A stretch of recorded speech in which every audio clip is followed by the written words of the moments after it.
Welcome to True Image Fitness. Here is your host, the guru of motivation,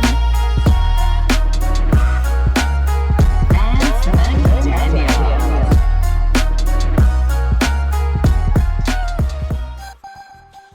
Good morning, fitness family. How's everybody doing today? This is Vance McDaniel, True Image Fitness, and we are switching gears today. It's really good to be able to talk to you once again.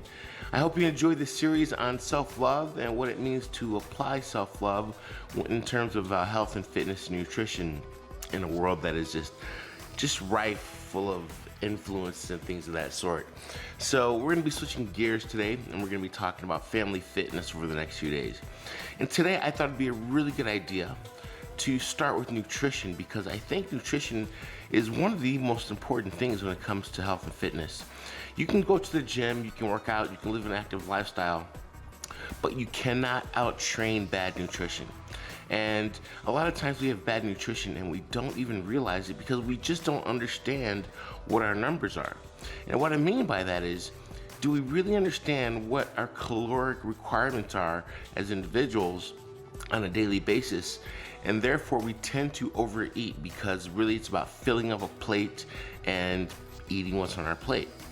Now, I'm going to help provide a little bit of information and direction to families, because in most cases we have a mother or father who is cooking the meals for their families. You might have 1, 2, 3, 4, 5 kids, and a lot of people don't realize that kids have caloric requirements as well.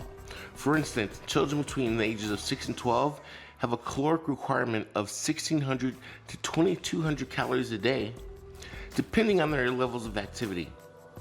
It could be a little higher if you've got a child who is pursuing a sport, and maybe after school they are doing a little bit more running around and training than the child who may not even have a gym class these days. So you've got to understand that all of your children's caloric requirements are not the same. So as a rule, between 6 and 12, 1,600 to 2,200 calories a day. And then you also are going to want to make the effort to find out what kind of meals are served at school and what kind of calories are in those meals, just to have a ballpark figure. At home, it's not too hard to, number one, listen to your children. If they don't eat all the food on their plate, do not force them to, because what you're doing is you're teaching them to overeat. Children usually are intuitive and listen to their bodies. So to force a child to sit there and eat everything on their plate, that's not really good habit forming, and we want to form good habits for our children. Conversely, we want to make sure that we're careful of that child who's just always looking to eat, because chances are they're having an insulin response, and that means they're eating too much sugar or too many carbohydrates, and they are spiking their insulin and they're having a hunger response.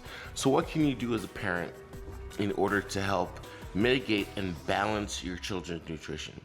One, you know how old your children are. You know that the average is 16 to 2,200 calories a day. So that means if you're breaking your meals up into 3 or 4 meals a day, you do the math and really get an idea of how many calories you're putting on those plates. And in doing so, you are creating consistent caloric intake that is within the healthy boundaries. It's very easy for children to put on body fat, and we tend to think that they're going to grow out of it, and that's not the case. How we eat growing up really shapes our metabolism for adulthood, and that is something that a lot of people aren't aware of. So we want to get past the mythology of eat everything on your plate and then filling everybody's plate up exactly the same way.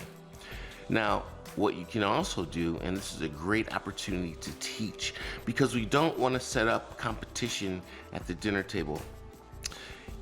If you have children who have different caloric needs, you're keeping an eye on your children, you're looking at their health levels. And I know it's a lot of work, but you'll get used to it.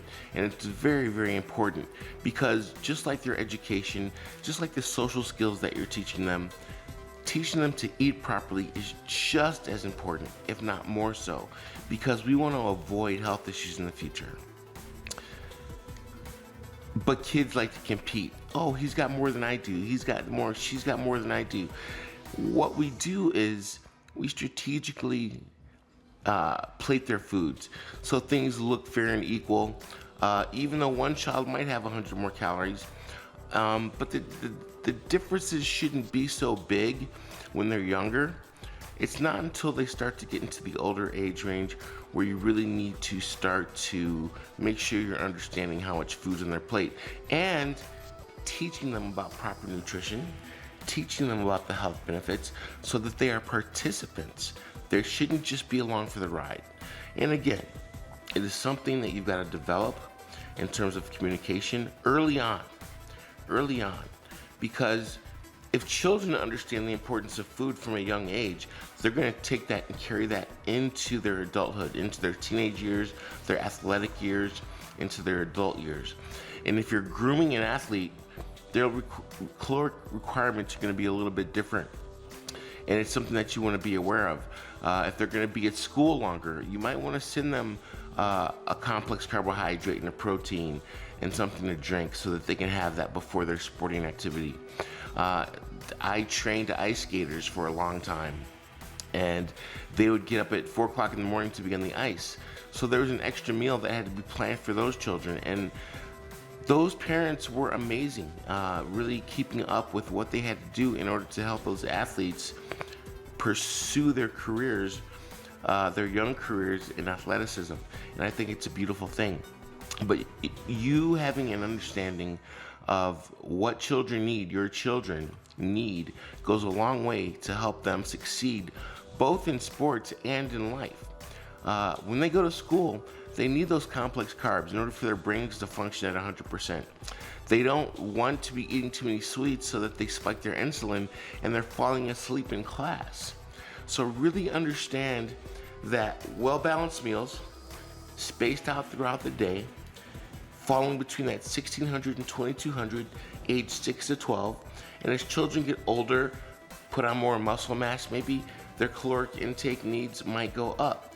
But you're always keeping an eye on what your children's activity levels are and what their bodies are looking like. And that's another opportunity to teach positive body image, because we want to teach positive body image early on, before they're bombarded with television, magazines, and their peers. And if you've taught your children about healthy eating and healthy body image, they will become beacons for their peers, and that in and of itself is a win for everybody. So again, make sure that you practice portion control, falling between 1600 to 2200 calories, ages 6 to 12. As they get older, you might go up a little bit depending on if they are young men or young women who are participating in athleticism, or you might just keep it around the same. But it's something that you can Google. It's something that you can study. The information's out there. There's a lot of fantastic nutrition information resources for children, young adults, and teenagers that you can use as a parent as a great guideline. We never want our children to feel as if they're missing out on anything, but we also want to teach them good habits. And if you teach them good habits and they understand the importance of their nutrition, they're not going to feel like they're missing out on anything.